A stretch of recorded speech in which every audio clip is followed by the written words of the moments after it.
একবার যদি আল্লাহ দরবারে দোয়া চান, আমার আল্লাহ আপনার দোয়াটা কবুল করে নেবে। ইয়া রাসূলুল্লাহ, হাবিবাল্লাহ, হুজুর হুজুর আপনি একবার আল্লাহর কাছে দোয়া চান, আমার আম্মা জানকে জানো আল্লাহ পাক হিদায়াত নসিব করে, আমার আম্মা জানকে জানো আল্লাহ পাক হিদায়াত দান করে। এ যুবকেরা, পাড়া তরুণেরা, ও আমার রাসূলুল্লাহ দিওয়ানারা, ওই সময় আমার রাসূলুল্লাহ, ওই সময় আমার রাসূলুল্লাহ আল্লাহর দরবারে দুটো হাত তুলে দোয়া চাইলেন। আল্লাহ পাকের দরবারে দুটো হাত তুলে মুনাজাত করতে লাগলেন। ও রব্বুল আলামিন, আল্লাহ পাক আপনি আমার আবু হুরায়রার মাকে হিদায়াত দান করুন। আল্লাহ পাক আবু হুরায়রার মাকে আপনি ইসলাম ধর্ম কবুল করার মতন তৌফিক দান করুন। আল্লাহ নবী দোয়া করতে লাগলেন। এমন অবস্থায় দেখা যায় নবী পাকের সাহাবা হযরত আবু হুরায়রা রাদিয়াল্লাহু তাআলা আনহু ওই সময় ছুটতে লাগলেন, বাড়ির দিকে ছুটতে লাগলেন। এমন অবস্থায় সাহাবা হুজুরেরা আবু হুরায়রা জামাটা ধরলেন, আবু হুরায়রাকে বললেন, ও আবু হুরায়রা তুমি কোথায় যাচ্ছ? আবু হুরায়রা বলতে লাগলেন, এ নবী পাকের সাহাবারা শুনে রাখো, আমার ঘরেতে যাচ্ছি, আমি আমার মায়ের কাছে দেখতে যাচ্ছি, আমি আমার মাকে গিয়ে দেখব। আমার নবী পাক এখন দোয়া করছেন, আমার নবী দোয়াটা সর্বপ্রথম আমার নবী পাকের দোয়াটা আগে কবুল হয় কিনা আমি দেখব, নাকি আমি আগে ঘরে পৌঁছাই, আমি আবু হুরায়রা আগে ঘরে পৌঁছাই, কিংবা আমার মায়ের দোয়াটা আল্লাহ নবীর দোয়াটা আগে কবুল হয় কি আমি দেখব। এ যুবকেরা, ও আমার রাসূলুল্লাহর দিওয়ানারা, আবু হুরায়রা ছুটে ছুটে আল্লাহ নবীর ওনার আম্মা জানের বাড়িতে গেলেন। বাড়িতে যাওয়ার সাথে সাথে আবু হুরায়রার আম্মা জান দরওয়াজাটা খুললেন। আম্মা জান দরওয়াজাটা খুলে আবু হুরায়রা রাদিয়াল্লাহু আনহুর আম্মা জান ঝরঝর করে কাঁদতে লাগলেন। আবু হুরায়রা কে বলতে লাগলেন, এ আমার সন্তান, আমি তোমাকে না জেনে তোমাকে আমি মেরেছি। এ আমার সন্তান, আমি তোমাকে না বুঝে মেরেছি। এ আমার সন্তান, আমাকে তাড়াতাড়ি মুহাম্মদ সাল্লাল্লাহু আলাইহি ওয়াসাল্লামের দরবারে নিয়ে চলো। আল্লাহ নবী দরবারে হযরতে আবু হুরায়রা রাদিয়াল্লাহু আনহুকে হযরতে আবু হুরায়রা রাদিয়াল্লাহু আনহুর আম্মা জানকে ওই সময় তাড়াতাড়ি করে আল্লাহ নবী দরবারে আনলেন। আল্লাহ নবীর কাছে এসে ঝরঝর করে কাঁদতে লাগলেন। আবু হুরায়রা রাদিয়াল্লাহু আনহুর আম্মা জান বলতে লাগলেন, আমি এবারে ইসলামটা কবুল করব। এ যুবকেরা, ও আমার রাসূলুল্লাহ দিওয়ানারা, আসেন কেমন নবী পাকে প্রেম ছিলেন দেখেন। তাই তো আমার নবী যখন দোয়া করতেন, আমার আল্লাহ পাক ওই দোয়াটা ফিরাতে পারে নাই। আমার নবী দোয়া করার সাথে সাথে আল্লাহ পাক কবুল করে নিয়েছেন। আবু হুরায়রার মা কলেমা শরীফটা পড়ে লা ইলাহা ইল্লাল্লাহু মুহাম্মাদুর রাসূলুল্লাহ সাল্লাল্লাহু আলাইহি সাল্লাম এই কলেমা শরীফটা পড়ে ঈমানটা নিয়ে আসলে। বলবে না সুবহানাল্লাহ? মাইক ম্যান কি সাউন্ড কমিয়ে দিয়েছে? আমার গলা বসে যাবে যে? সাউন্ড কি অনেক জোরে হচ্ছে নাকি বলেন তো? খুব জোরে হচ্ছে?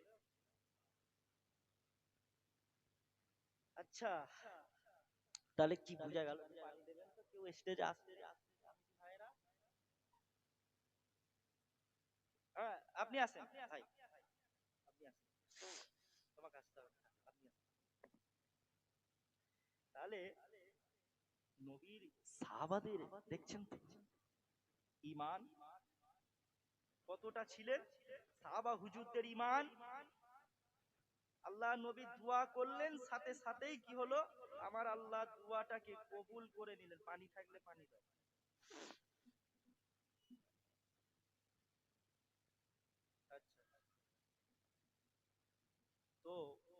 তাহলে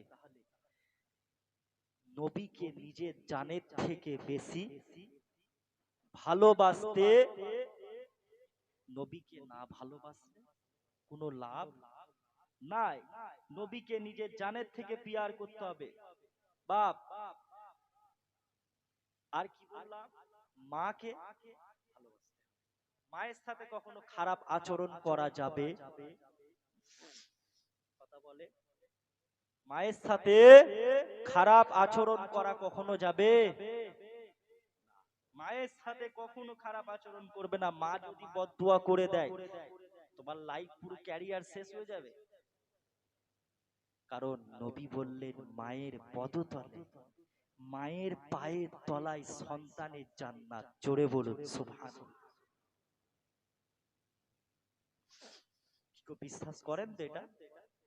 মায়ের পায়ের তলায় সন্তানের জান্নাত, এটা বিশ্বাস করেন তো বাপ?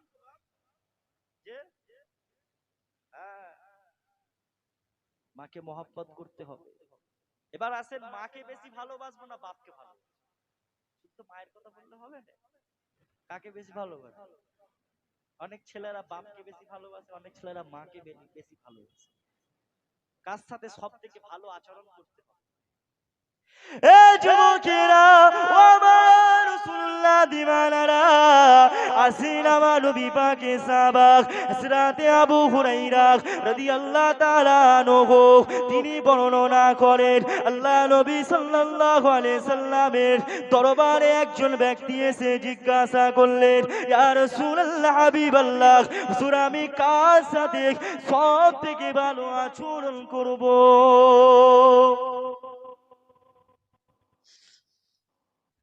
কার সাথে সব থেকে বেশি সৎ আচরণ করব? ইয়া রাসূলুল্লাহ, হাবিবাল্লাহ, হুজুর আমি সব থেকে কাকে বেশি ভালোবাসবো? আব্বাকে বেশি ভালোবাসবো নাকি মাকে বেশি ভালোবাসবো? আমার রাসূলুল্লাহ বললেন, আমার রাসূলুল্লাহ ওই ব্যক্তিটাকে বললেন, তুমি তোমার মাকে সব থেকে বেশি ভালোবাসো। আবার ওই ব্যক্তিটা জিজ্ঞাসা করলেন, ইয়া রাসূলুল্লাহ, হাবিবাল্লাহ, হুজুর আমি এবার কাকে সব থেকে বেশি ভালোবাসবো? আল্লাহ নবী বললেন, ও বাবা, তুমি তোমার মাকে বেশি ভালোবাসো। আবার ওই ব্যক্তিটা জিজ্ঞাসা করলেন, ইয়া রাসূলুল্লাহ, হাবিবাল্লাহ, হুজুর আমি কাকে সব থেকে বেশি ভালোবাসবো? ওই সময় ওই ব্যক্তিটা বলতে লাগলেন, আল্লাহ নবী বললেন, এ বাবা সাহাবা, মাকে ভালোবাসো। তাহলে তিনবার আমার নবী বললেন, মা মা মা। আবার ওই ব্যক্তিটা জিজ্ঞাসা করলেন, ইয়া রাসূলুল্লাহ, হাবিবাল্লাহ, কাকে বেশি ভালোবাসবো? ওই সময় আমার নবী বললেন, এবার তোমার আব্বাকে বেশি ভালোবাসবে। এ যুবকের আব্বারা, তরুণেরা, তাহলে বোঝা গেল সব থেকে মাকে ভালোবাসতে হবে।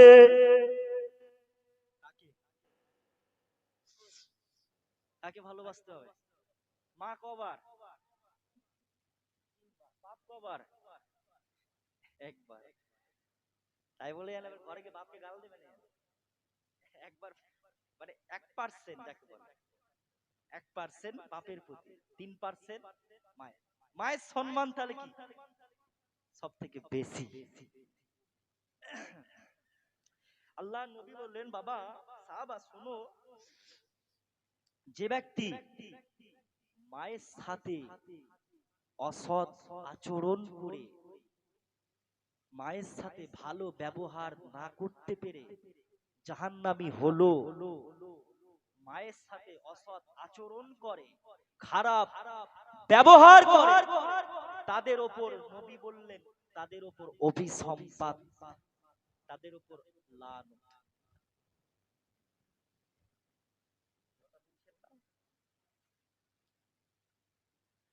আসিল বাপেরা, নওজওয়ানেরা, আল্লাহ নবী সাহাবা হুজুরদের জানিয়ে দিলেন, আমার রাসূলুল্লাহ জুম্মার দিনে একদিন মিম্বারে যখন নবী আমার খুতবা দেবেন,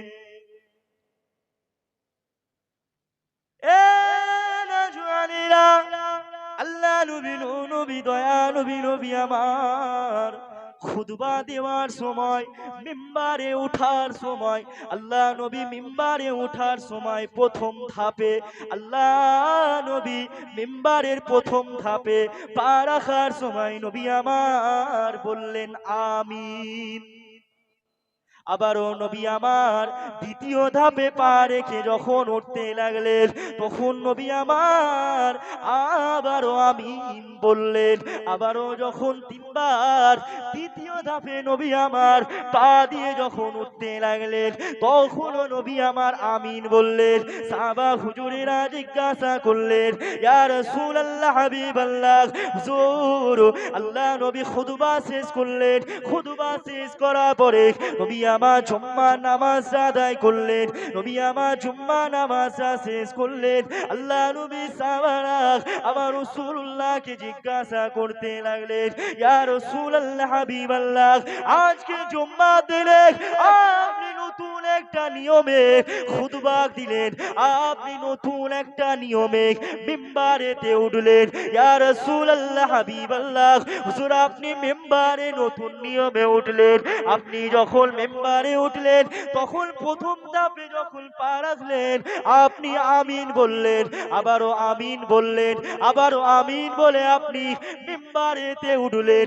ইয়া রাসূলুল্লাহ হাবিবাল্লাহ, এটা কি নতুন নিয়ম? আল্লাহ নবী বললেন, না নতুন নিয়ম নয়। এ যুবকেরা ও আমার রাসূলুল্লাহ দিওয়ানারা, আসেন আমার নবী পা ওই সময় বললেন, বাবা সাহাবারা শুনে রাখো, জিবরাইল আলাইহিস সালাম আমি রাসূলুল্লাহ যখন মিম্বারে যখন প্রথম ধাপেতে পা দিয়ে উঠবো, তখন আমি দেখতে পেলাম হযরত জিবরাইল আলাইহিস সালাম এসে, হযরত জিবরাইল আলাইহিস সালাম এসে আমি রাসূলুল্লাহ আমাকে বলতে লাগলেন, ইয়া রাসূলুল্লাহ হাবিবাল্লাহ, হুজুর যারা মায়ের প্রতি অবাধ্য আচরণ করবে, আল্লাহ পাক জানিয়ে দিয়েছেন যারা মায়ের প্রতি অবাধ্য আচরণ করবে, ইয়া রাসূলুল্লাহ হাবিবাল্লাহ, তাদের প্রতি আমার আল্লাহ পাক লানত করেছেন, খোদার অভিসম্পাত করেছেন। আল্লাহ নবী বললেন আমিন।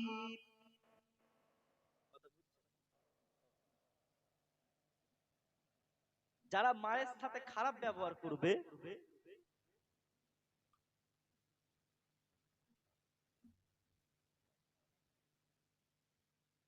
এটা রেখে দাও, মায়ের সাথে খারাপ ব্যবহার করবে, আল্লাহ কি বলেছে? তাদের উপর অভিসম্পাত বর্ষিত হোক, তাদের উপর লানত বর্ষিত হোক। আল্লাহ নবী মেম্বারে তখন উঠছেন, মেম্বার জুম্মার মসজিদের যে খুতবা যেখানে দাঁড়িয়ে দেয় ইমাম সাহেব, ওটা কটা ধাপ থাকে? তিনটে, তাই না? নবী যখন প্রথম ধাপে পা রাখতে গেলেন, তখন বললেন আমিন। তখন কি বলেছে জিবরাইল? যারা মায়ের সাথে খারাপ ব্যবহার করবে তাদের উপরে আল্লাহ লানত। আল্লাহ নবী বললেন আমিন। দ্বিতীয় ধাপে যখন আবার পা রাখতে যাচ্ছেন, তখনও জিবরাইল আলাইহিস সালাম আবার বলছে, ইয়া রাসূলুল্লাহ, জুম্মার দিনে এই আপনার রমজান মুবারকের মাসে যারা নিজেদের গুনাহটাকে, নিজেদের পাপটাকে রমজানুল মুবারকের মাসে ক্ষমা না করতে পারল, যা গুনাহ করেছে জীবনের গুনাহগুলোকে রমজান মাসে দোয়া করে আল্লাহর কাছে যারা মাফ চাইতে পারলো না, মাফ করতে নিজেদেরকে ক্ষমা করতে পারলো না, তাদের উপর খোদার লানত। আল্লাহর নবী বললেন আমিন। আবারও তৃতীয় ধাপে পা রাখার সময় আল্লাহর নবী আমিন বললেন। জিবরাইল বললেন, ইয়া রাসূলুল্লাহ, হুজুর তাদের উপরে খোদার লানত যারা আপনার নাম শুনে মুহাম্মদ, সবাই বলেন সাল্লাল্লাহু আলাইহি ওয়াসাল্লাম, মুহাম্মদ আপনার নামটা শুনে যারা দরুদ শরীফ পড়লো না সাল্লাল্লাহু আলাইহি ওয়াসাল্লাম, এই দরুদটা যারা পড়লো না তাদের উপরে খোদার লানত। তাহলে নবীর নাম যখনই শুনবেন তখন কি বলতে হবে? সাল্লাল্লাহু আলাইহি ওয়াসাল্লাম। নবীর নাম যখনই শুনবে এটা ওয়াজিব। কোন মুফাসসির বলেছেন সাল্লাল্লাহু আলাইহি সাল্লাম পড়াটা ওয়াজিব। নবীর নাম শোনা মাত্র সাল্লাল্লাহু আলাইহি সাল্লাম বলতে হবে, সেটা চাই আপনার লিখাতে বা পড়াতে বা বলাতে, যখনই হোক। তাহলে তিনটে, মায়ের সাথে খারাপ ব্যবহার করা যাবে, যে মায়ের সাথে খারাপ ব্যবহার করা যাবে না, সব সময় মাকে ভালোবাসবে। কি বললাম, নবী বলেছে মায়ের পায়ের তলায় জান্নাত। জান্নাত যদি পেতে চাও, তো জান্নাত যদি পেতে চাও আব্বা মাকে ভালোবাসো। আব্বা মা হচ্ছে তোমার জান্নাতের মাঝের দরওয়াজা। আব্বা মাকে যদি অখুশি করো, তুমি অখুশি করে যতই নামাজ পড়ো না কেন আমার আল্লাহ কবুল করবে না। তুমি যতই রোজা রাখো, যতই হজ করো, মায়ের সাথে খারাপ ব্যবহার করবে, মাকে গালাগালি করবে, মাকে উল্টো পাল্টা কথা বলবে, আল্লাহ কিন্তু বেজার হয়ে যাবে। মাকে উল্টো পাল্টা বললে আরশে আজিম কেঁপে যায়। যাদের মা চলে গেছে তারা জানে মায়ের মর্যাদা, যাদের মা মারা গেছে তারা বোঝে নাকি। এখানে অনেক মানুষ আছেন যাদের মা ইন্তেকাল করেছে। আল্লাহ সকলের মাকে জান্নাতুল ফেরদাউস নসিব করেন, বলেন না আল্লাহুম্মা। এ যুবকেরা ও আমার রাসূলুল্লাহ দিওয়ানারা, আসিন আমার আল্লাহ পাকের একজন ওলি ওয়াইস কুরুনি রহমাতুল্লাহ আলাইহি কেমন মাকে ভালোবেসেছিলেন। হযরত ওয়াইস আল কুরুনি রহমাতুল্লাহ আলাইহি যিনি নবী পাকের যুগেতেও ছিলেন, নবী পাক তখন ছিলেন, কিন্তু ওয়াইস কুরুনি রহমাতুল্লাহ আলাইহির নসিবে হয়নি আল্লাহ নবীর কাছে আল্লাহ রাসূলকে দেখার সৌভাগ্য হয়নি। কিন্তু ওয়াইস কুরুনি রহমাতুল্লাহ আলাইহি আল্লাহ নবীর যুগেতে ছিলেন। ওয়াইস কুরুনি রহমাতুল্লাহ আলাইহি আল্লাহ নবী দরবারে আমার রাসূলুল্লাহর কাছে একটা চিঠি পাঠিয়ে দিলেন। ইয়া রাসূলুল্লাহ হাবিবাল্লাহ, হুজুর, হুজুর আমি ওয়াইস কুরুনি, হুজুর আমি ওয়াইস কুরুনি, আমার মায়ের শরীরটা বড্ড খারাপ। ইয়া রাসূলুল্লাহ, ইয়া হাবিবাল্লাহ হুজুর, তাই আমি ওয়াইস কুরুনি আপনার সাথে দেখা করতে পারলাম না, আপনার সাথে সাক্ষাৎ করতে পারলাম না। হুজুর আপনি যদি আমাকে হুকুম দেন তাহলে আমি মদিনায় যাব। হুজুর আপনি যদি আমি ওয়াইস কুরুনি আমাকে হুকুম দেন তাহলে আমি আপনাকে দেখতে যাব। এ যুবকেরা, আপনারা তরুণেরা ও আমার রাসূলুল্লাহ দিওয়ানারা, ওই সময় আমার রাসূলুল্লাহ আবারও চিঠির মাধ্যমে জানিয়ে দিলেন, এ ওয়াইস কুরুনি তুমি তোমার মায়ের কাছেই থেকে যাও, তুমি তোমার মায়ের খেদমত করো, ওয়াইস কুরুনি তোমাকে আসতে হবে না। এ যুবকেরা, আপনারা তরুণেরা, ওয়াইস কুরুনিকে আমার রাসূলুল্লাহ বললেন, এ ওয়াইস কুরুনি তুমি তোমার মায়ের খেদমত করো। আল্লাহ নবী সাল্লাল্লাহু আলাইহি সাল্লামকে ওয়াইস কুরুনি রহমাতুল্লাহ আলাইহি দেখার নসিব হয়েছিল না। তাই তো আমার নবী পাক সাহাবা হযরতে উমর ফারুককে বললেন, এ হযরত উমর, আমি রাসূলুল্লাহ যখন দুনিয়াতে বিদায় নিয়ে চলে যাব, আমি নবী যখন দুনিয়া থেকে চলে যাব, আমি রাসূলুল্লাহর আমার গায়ে জুব্বা মুবারকটা আমার ওয়াইস কুরুনিকে দিয়ে দেবে। এ যুবকেরা ও আমার রাসূলুল্লাহ দিওয়ানারা, আসেন কেমন নবী পাকের প্রেমিক ছিলেন।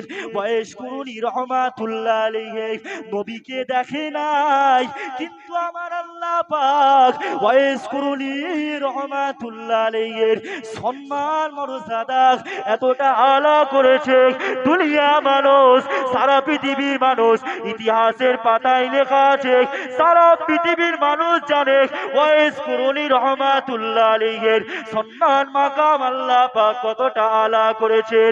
এ যুবকেরা ও আমার রাসূলুল্লাহ আল্লাহ দিওয়ানারা, আল্লাহ পাক আমার রাসূলুল্লাহ বয়স কুরুনিকে জুব্বা মুবারকটা দেবার জন্য হযরতে ওমর ফারুককে দিয়ে দিলেন। হযরতে ওমর ফারুককে বললেন, বাবা উমর, আমি রাসূলুল্লাহ যখন দুনিয়া থেকে পরদা নেব, বাবা উমর, আমি নবী যখন দুনিয়াতে চলে যাব, আমার গায়ে জুব্বাটা আমার বয়স কুরুলিকে দিয়ে দেবে।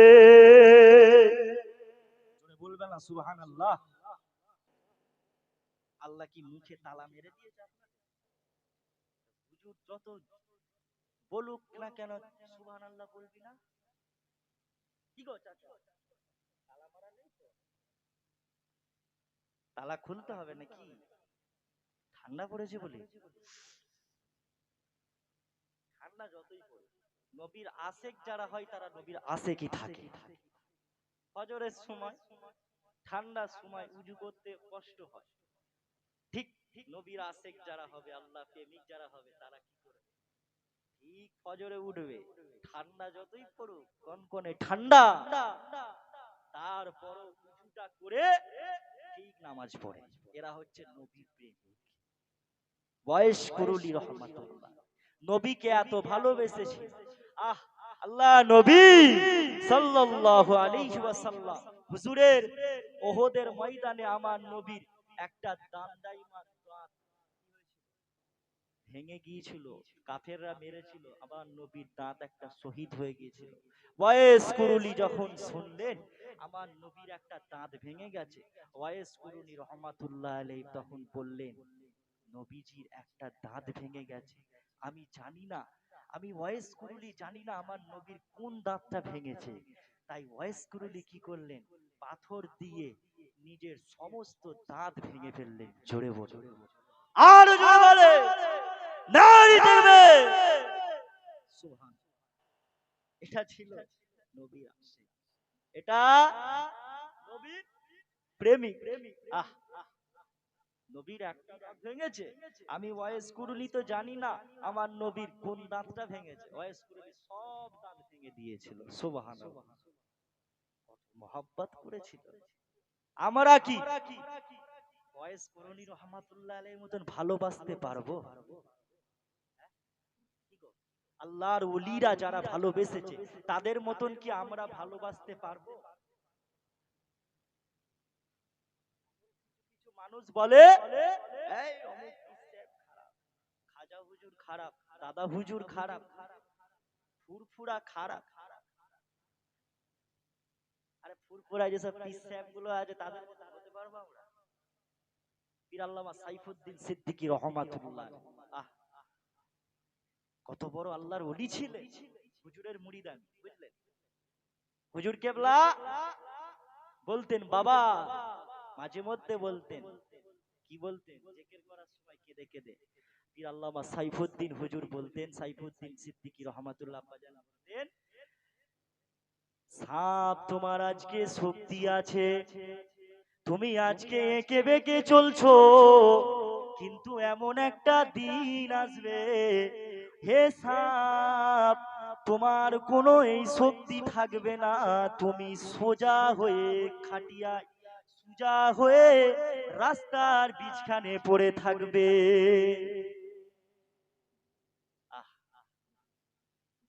সাইফুদ্দিন সিদ্দিকী রহমাতুল্লাহ আলাইহি হুজুর বলতেন, জিকির যখন করতেন হুজুর বলতেন, এ যুবক, আজ তোমার শক্তি আছে বলে তুমি নিজেকে এত, আজ তোমার শক্তি আছে তাই তুমি বাঁকা আঁকা বাঁকা চলছো, এঁকে বেঁকে চলছো, কিন্তু একটা সময় আসবে যুবক, তোমার যখন মৃত্যুটা হয়ে যাবে, খাটিয়ার মধ্যে তোমার লাশটা সোজা হয়ে থাকবে।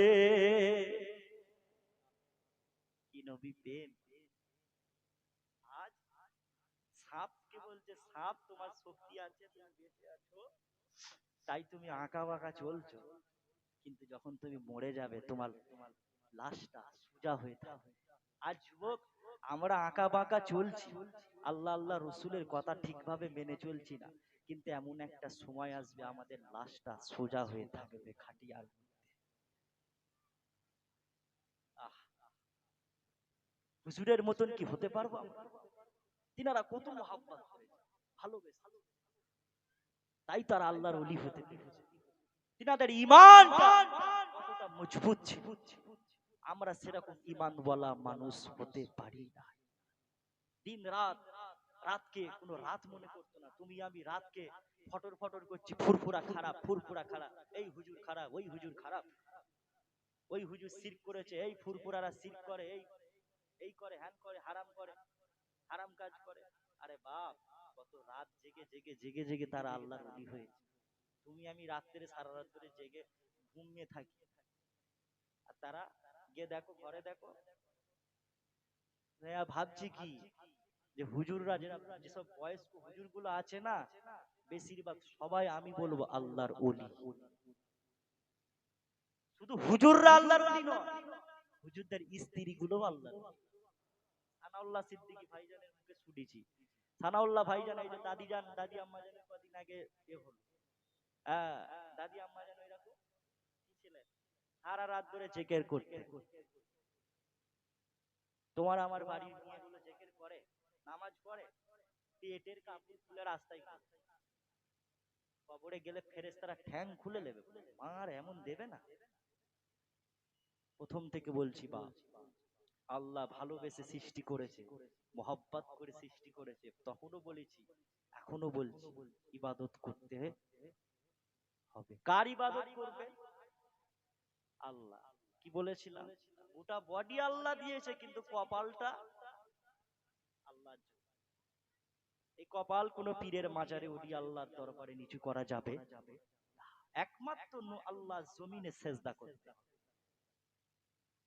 আল্লাহর কে ছাড়া অন্য কাউকে সেজদা করলে, কারোর ইবাদত করলে সেটা কি হবে? শিরক হয়ে যাবে। কাউকে সেজদা করা যাবে না। একমাত্র আল্লাহ ছাড়া কোনো মাবুদ নাই, আল্লাহ ছাড়া কোনো মাবুদ নাই। আল্লাহর পরিচয় জানেন? আমার পরিচয় কি? আমার নাম কি? আলফাজউদ্দিন। আমার নাম আলফাজ। আমার বাপের নাম আছে, আমার বাড়ি উলুবেড়িয়া, হাওড়া জেলা, সবাই জানে। এই যে একটা আমার পরিচয়, আপনাদেরও একটা পরিচয় আছে। আমার আল্লাহর পরিচয় নাই যে? আল্লাহরও পরিচয় আছে। এ যুবকেরা, ও আমার রাসূলুল্লাহ দিওয়ানারা, আসিন আল্লাহ পাকের পরিচয়টা কি শুনে নিক। আমার আল্লাহ পাক আমার রাসূলুল্লাহকে বললেন, আমার হাবিব আপনি মুশরিকদেরকে জানিয়ে দেন, আমার হাবিব আপনি কাফেরদেরকে জানিয়ে দেন, কুল হুয়াল্লাহু আহাদ, বলুন আমি আল্লাহ এক, আল্লাহ ছাড়া কোনো মাবুদ নাই, আল্লাহ ছাড়া কোনো ইলাহ নাই, আল্লাহ ছাড়া কোনো উপাস্য নাই। আমার হাবিব আপনি আবার জানিয়ে দেন, আল্লাহুস সামাদ, আল্লাহ কারুর মুখাপেক্ষী নয়, আমরা সবাই আল্লাহর মুখাপেক্ষী। আমাদের কোনো জিনিস লাগলে আমরা আল্লাহর কাছে চাই, কিন্তু আমার আল্লাহর কোনো প্রয়োজন হয় না। আল্লাহ কারুর মুখাপেক্ষী নয়। আবার আল্লাহ পাক বললেন, লাম ইয়ালিদ, এবং আমি কারু সন্তান নয়, ওয়ালাম ইউলাদ, এবং আমিও কারু সন্তান। লাম ইয়ালিদ, আমার কোনো সন্তান নেই, এবং ওয়ালাম ইউলাদ, আমিও কারু সন্তান নয়। ওয়ালাম ইয়াকুল্লাহু কুফুয়ান আহাদ, এবং আমার সাথে তুলনা করা, আল্লাহর সাথে তুলনা চলবে? কারোর সাথে তুলনা করা চলবে না। এ যুবকেরা, ও আমার রাসূলুল্লাহ দিওয়ানারা, আল্লাহকে ভালোবাসো, মুহাব্বত করো, পিয়ার করো। আল্লাহ ছাড়া কারুর ইবাদত করা যাবে না। ইন্নামাল মুমিনুনা আল্লাযীনা আমানু, যারা ঈমান এনেছে, ইন্নামাল মুমিনুল্লাযীনা, মনে করবেন না, কারণ সব জিনিস তো মনে থাকে না। প্রতিদিন আমি চেষ্টা করি নিত্য নতুন জলসা করার। কথা বুঝতে পারছেন? আমি প্রত্যেকদিন জলসা করি, একটু নিত্য নতুন জলসা করার চেষ্টা করি। তো ঘরে যাই, গিয়ে মুখস্থ করি, আবার আবার একটু পড়ি যে কালকে এই জলসাটা করব। একটু মাঝে মধ্যে আমার ভুলেও যায়, কিছু মনে করবেন না। আল্লাহ বলছেন ইন্নামাল মুমিনুনা আল্লাযীনা আমানু,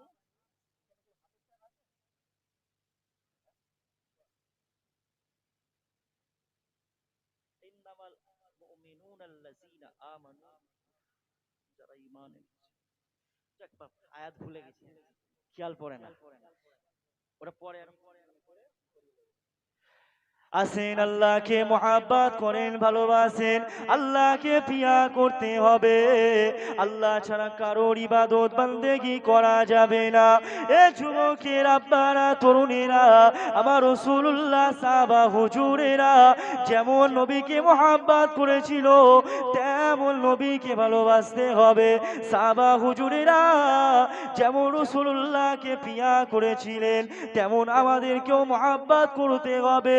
যদি আমি রাসূলুল্লাহকে, আপনি আমি নবীকে না ভালোবাসতে পারি, তাহলে আমাদের নাজাত মিলবে না। আল্লাহ পাক জানিয়ে দিলেন, মা আতাকুমুর রাসূল ফাখুযুহু ওয়া মা নাহাকুম আনহু ফান্তাহু। আমার রাসূলুল্লাহ তোদের কানে যেগুলো আদেশ করে তোমরা সেগুলো মেনে চলো। আমার রাসূলুল্লাহ তোদের কানে যেগুলো আদেশ করবে সেইগুলো তোমরা গ্রহণ করো। আমার নবী পাক তোমাদের কানে যেগুলো নিষেধ করবে সেইগুলো গ্রহণ করো না, সেগুলো ছেড়ে দাও। এ যুবকের আব্বারা, তরুণেরা, আল্লাহ পাক জানিয়ে দিয়েছেন, ওরে আমার বান্দা রে, বান্দা নামাজ পড়ো, তাহলে আমার নবী ওইটাও বলেছে, বান্দা এ আমার উম্মাহ তোমরা নামাজ পড়ো, 5 ওয়াক্ত নামাজ পড়ো, নামাজটা ছেড়ো না। এই নামাজটা আপনাকেও আমাকেও পড়তে হবে। রোজা রাখার আল্লাহ পাক বিধান করেছেন, নবীও জানিয়ে দিয়েছেন, ওরে আমার উম্মাহ রোজা রাখো, রোজাটা রাখতে হবে। যদি তুমি আমি আল্লাহ এবং রাসূলুল্লাহর কথাগুলো মেনে চলতে পারি, তাহলে তারপরে আল্লাহ এবং নবীর কথা যদি মেনে চলতে পারি, তবে আমরা নাজাত পাবো। নালে নাজাত কি পাবেন? আল্লাহ এবং নবীর কথাগুলো মেনে চলতে হবে। এখানে সুদখোর কজন আছেন? হাত তোলেন। ওহ, সুদখোর থাকলেও তো হাত তুলবেন। মদখোর কেউ নেই? শিক্ষিত এলাকা না, মদখোর খাই না এখানকার। ভালো, আল্লাহর ওলি, ফেরেশতা। নবী যেগুলো আদেশ করেছে সেগুলো মানে। আছে বন্ধন লোন কারা কারা নেন? কেউ আছে এমন মানুষ যে এই এখানে এই পশ্চিম চাপুরে বন্ধন লোন এসব লোন টোন নেয় না, না? সব ধনী ধনী ব্যক্তি। কি গো, কথা বলবেন, লোন নেয় না, না? সব ভালো মানুষ। তাহলে নবী যেগুলো আদেশ করেছে সেইগুলো মেনে চলতে হবে। নবী যেগুলো নিষেধ করেছে সেগুলো ছাড়তে হবে, ঠিক না? তবে নাজাত পাবে, না হলে নাজাত পাবে না। আর ভালোবাসা কাকে বলে? তুমি আমি যদি এবার বলি আমি নবীকে ভালোবাসি, সবাই বলবো আমরা, হ্যাঁ, কারা কারা নবীকে ভালোবাসেন হাত তোলেন দেখি। হ্যাঁ, সবাই কারা কারা ভালোবাসেন হাত তোলেন। যারা ভালোবাসবেন না দেখি তারা হাত তুলবে না মনে হয়। হ্যাঁ, সবাই ভালোবাসে, সত্যি ভালোবাসেন, হাতটা সত্য, সত্যিকারের বললেন। নবীকে যদি আমরা ভালোবাসতাম, তাহলে নবীর সব কথাই আমরা মেনে চলতাম। নবীর প্রতি যদি আমাদের মহব্বতটা যদি 100 থাকতো, তাহলে আমরা সব কথা নবীর মেনে চলতাম। ভালোবাসা কাকে বলে? ভালোবাসা তাকেই বলে যখন কোনো ব্যক্তিকে তলোয়ার দিয়ে আঘাত করা হয়, ওই তলোয়ারের আঘাতে যন্ত্রণা সামান্য পরিমাণ অনুভব করতে পারে না, তাকেই বলে মহব্বত, তাকেই বলে ভালোবাসা। কথা কি বুঝতে পারছেন? যেই ভালোবাসাটা সাহাবা হুজুরদের ভেতরে ছিল। হাত কেটে দিচ্ছে, পা কেটে দিচ্ছে, গলা কেটে দিচ্ছে, গলা আর আলোক করে দিচ্ছে, তবুও নবী ছাড়েন। কথা বুঝছেন না? তবুও আবার অনেক অনেক সাহাবারা বলতেন, হ্যাঁ, আল্লাহ যদি আমাকে 100 বার জীবন দিত, আমি 100 বারই আল্লাহর রাস্তায় নবীর জন্য জীবনটা কুরবান করে দিতাম। জোরে বলুন। অনেক সাহাবারা বলতেন এটা। তাহলে তাদের অন্তরে কত মহাব্বত, আর আমাদের প্রেমটা কোথায় বেড়ে? ঠিকভাবে নামাজটা তো পড়ি না, তাহলে কিভাবে আমরা আল্লাহ এবং নবীকে ভালোবাসি? এটা বলি, যাকে আমি ভালোবাসবো তার কথা মানতে হবে না? আমাদের মধ্যে আল্লাহর ভয়, এই জিনিসটা বেশি উঠে গেছে। মুসলমান এখনকার যেহেতু ফিতনার সময়, তো চারিদিকে দেখছেন না খালি ফিতনা। হ্যাঁ, মানুষ আগের মতন আর নেই, নামাজ কালাম থেকে দূরে সরে গেছে, খালি দুনিয়ায় টাকা টাকা, খালি ইনকাম। ফজরের নামাজটা আপনি ঘুমের মাধ্যমে কাটিয়ে দিলে, বলেন তো আমার আল্লাহ কি সকালবেলা নাস্তা আপনার বন্ধ করেছে কোনোদিন? হ্যাঁ, সকালের খাবার কি আল্লাহ বন্ধ করেছে?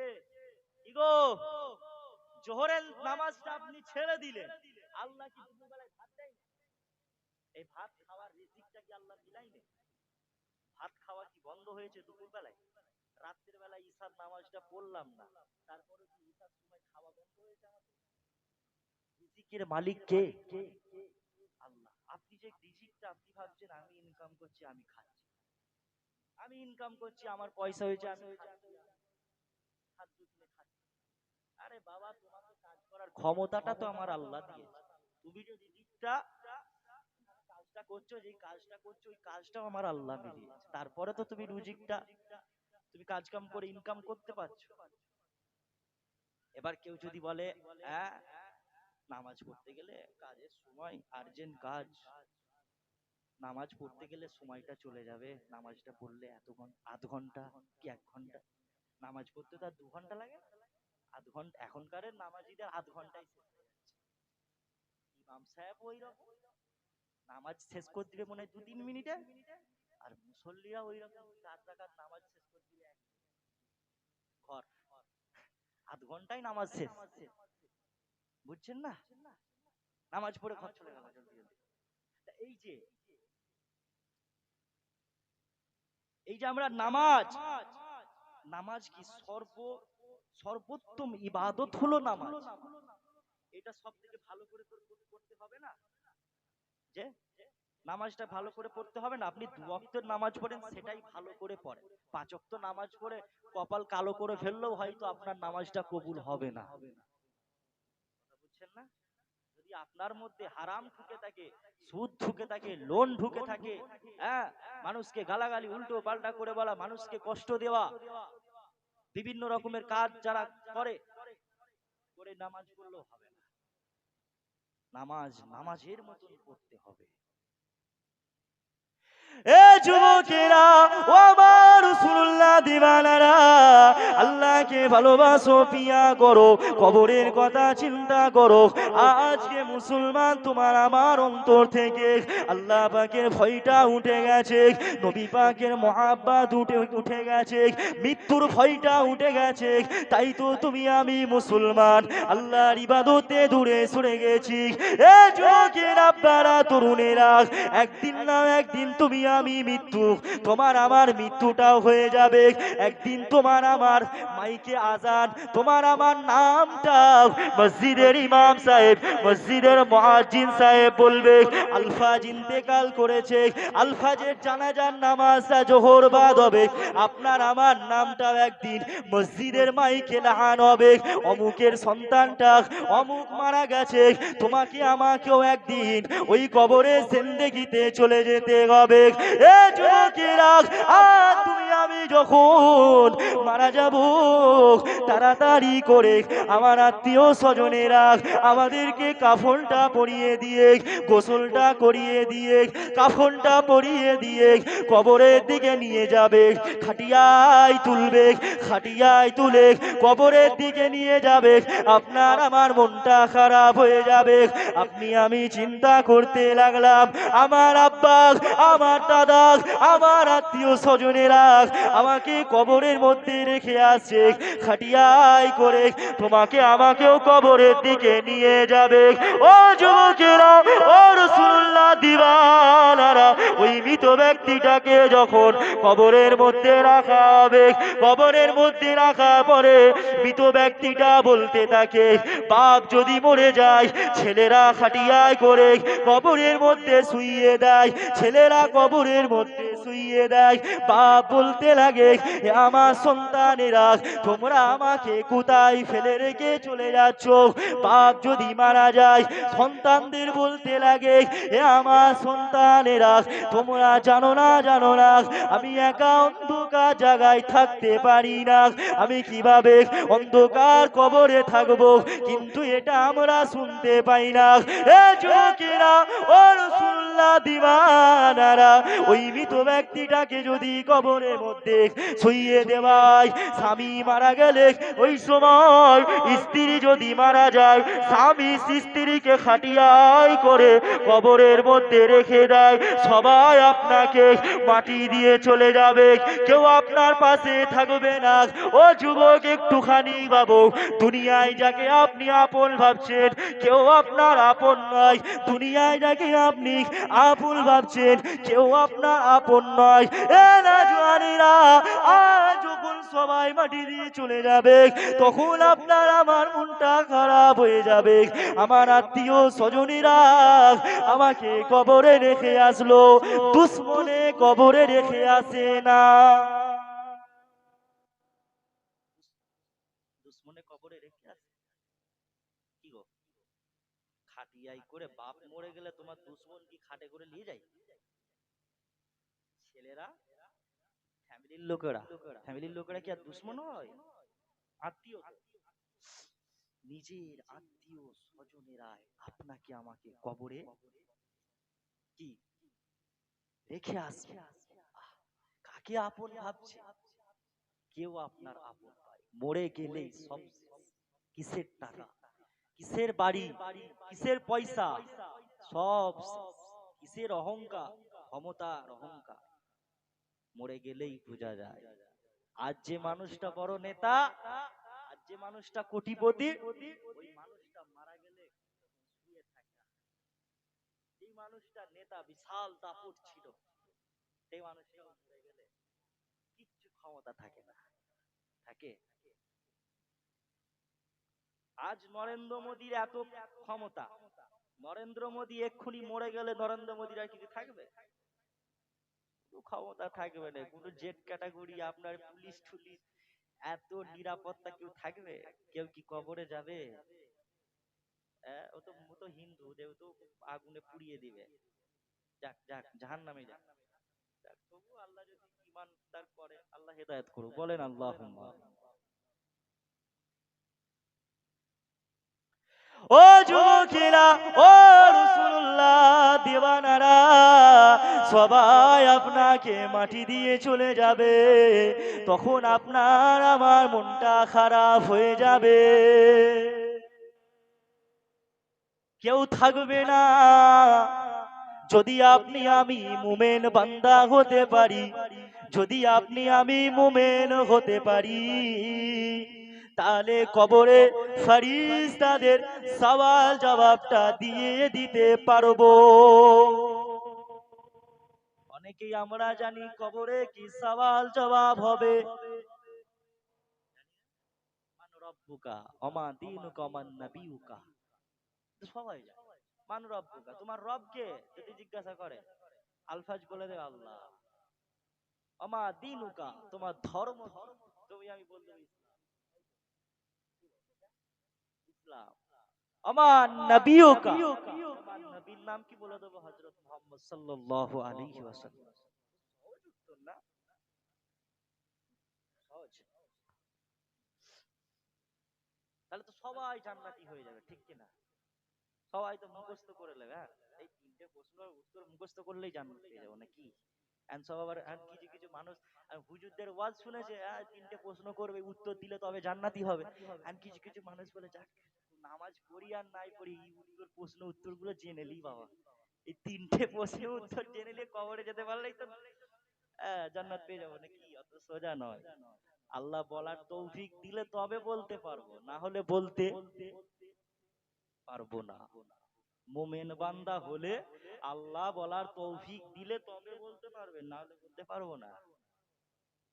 বললে তবে জান্নাত মিলবে, না বললে কি আযাব শুরু হয়ে যাবে। কতদিন পর্যন্ত? এক সপ্তাহ, দু সপ্তাহ, এক বছর, 2 বছর না, পুরো অনন্তকাল এখন হবে না, কিয়ামত পর্যন্ত। তারপরে তো আবার হিসাব হবে, তাই না? হিসাবে যদি আবার আল্লাহ নাজাত পেয়ে যায়, মাফ যদি হয়ে যায়, তো হয়ে যায়। তবে প্রথমে যে পাস করে যাবে সে সব জায়গায় পাস করতে করতে করতে করতে উঠবে।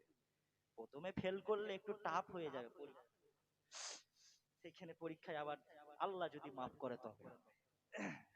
তা আমরা ইবাদত করে মুমিন বান্দা হয়ে মরতে চাই। কে কে মুমিন বান্দা হয়ে মরতে চান? হাত দেখি, আল্লাহ কবুল করেন, সকলে বলেন আল্লাহুম্মা। আর মুমিন না হয়ে যেতে পারলে প্রচুর আযাব হবে, কিয়ামতের দিনে হিসাব নিকাশ হবে, আল্লাহ জাহান্নামে। আপনারা কেউ কি চান জাহান্নামী হতে চান? কে জাহান্নামে যাবে? কে যাবে? কে যাবে? কেউ যাবে না? জাহান্নামে না যেতে গেলে কি করতে হবে? কি গো বাপ, কি করতে হবে? আমল করতে হবে, ইবাদত করতে হবে, আল্লাহ এবং রাসূলুল্লাহর কথাগুলো মেনে চলতে হবে। নাহলে কি, না মেনে চললে জাহান্নাম চলে যাবে। আমরা তো মুসলমান এখন ভাবছি এই তো সবে হালকা বয়স, এই তো বয়স, এখন মনে হয় বেঁচে থাকবো। এই যে বেঁচে থাকবো, এই গ্যারান্টি আছে? আমি আলফাজ 1 সেকেন্ড কথা বলতে পারবো, এর কোনো গ্যারান্টি আছে? আপনারা এখান থেকে বাড়ি ফিরে যাবে, এর কোনো গ্যারান্টি আছে? নাই। মরণ কার কখন হবে বলা যাবে না। এ যুবকেরা, ও রাসূলুল্লাহ দিওয়ানারা, মৃত্যু কার কখন হবে আমরা কেউ জানি না। কবর আমাদের প্রতিনিয়ত ডাক দিয়ে দিয়ে বলছেন, আমি কবর একা একা থাকার জায়গা, আমি কবর অন্ধকার জায়গা, আমি কবর পোকামাকড়ের জায়গা, যেখানে কেউ থাকবে না। আমি কবর মাটির ঘর, উপরে মাটি, ডায়ে মাটি, বামু মাটি, নিচু মাটি, এ যুবকেরা সবই মাটি হবে। আজকে তুমি কিসের বাদুড়ি দেখাচ্ছ? শ্বেত পাথরের ঘর, এসি ঘর, কিন্তু মরে গেলেই মাটির কবর। এসি থাকবে না, বিছানা থাকবে না, ওই কবরে একদিন তুমি আমি সুজা হয়ে কাফন পরে লাশটাও আমাদের পড়ে থাকবে। ও যুবকেরা, আর ওই মৃত ব্যক্তিটাকে যখন কিয়ামতের দিনে তুলবে, আল্লাহ পাকের দরবারে যখন হিসাব নিকাশ হবে, ওই কঠিন মাসরের দিনে সমস্ত মানুষ নফসি নফসি করবে। আল্লাহ আমার কি হবে? আল্লাহ আমার কি হবে? এ যুবকেরা, আদম সফিউল্লাহ নফসি নফসি, ঈসা রূহুল্লাহ নফসি নফসি, মূসা কালিমুল্লাহ নফসি নফসি, এমন করে সমস্ত নবীরা নফসি নফসি করবে। আমার কি হবে? আমার কি হবে? কিন্তু একটা দিক থেকে আওয়াজ ভেসে আসবে, ইয়া রাব্বি হাবিল উম্মতি, আল্লাহ আমার উম্মত, আল্লাহ আমার উম্মত, উম্মতিদের কি হবে? আল্লাহ পাক আমার উম্মত উম্মতিদের ক্ষমা করে দেন, আল্লাহ পাক আমার উম্মতদের মাফ করে দেন।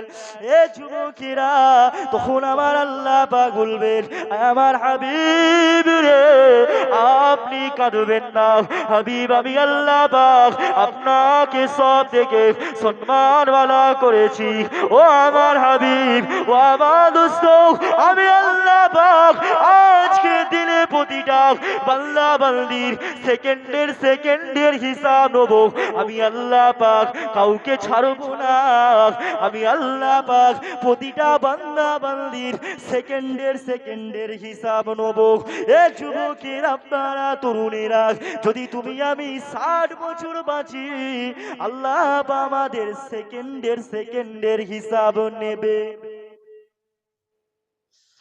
আমার আল্লাহ পাক সেই দিনে হয়ে যাবেন আহকামুল হাকিমিন ন্যায় বিচারক সত্য বিচারক আমার আল্লাহর সামনে টু শব্দ পর্যন্ত কেউ করতে পারবে না আমার আল্লাহর সামনে কথাও বলতে পারবে না এ যুবকেরা ও আমার রাসূলুল্লাহ দিওয়ানারা আমার আল্লাহ পাক আমার নবীকে আবার বলবে আমার হাবিব আমার রাসূল আমি আল্লাহ পাক আমার আরেকটা নাম হলো আলহামদুলিল্লাহি রাব্বিল আলামিন আর রহমানির রহিম মালিক ইয়াউমিদ্দিন আজকের দিনে মালিক হলাম আমি আল্লাহ পাক আজকের দিনের বাদশা হলাম আমি আল্লাহ পাক ও আমার হাবিব ও আমার দোস্ত আজকে আর কারোর কোনো কথা চলবে না আমি আল্লাহ পাক আমার উপরে আর কারোর কোনো কথা চলবে না আমার হাবিব ইরফারাসাক হাবিব মাথা তুলুন হাবিব আপনি কাঁদবেন না আমি আল্লাহ পাক আপনার যারা গুনাহগার উম্মতি যারা যারা পরিমাণ ঈমান নিয়ে মরতে পেরেছে আমি আল্লাহ পাক তাদের সকলকে জান্নাতি করে দিলাম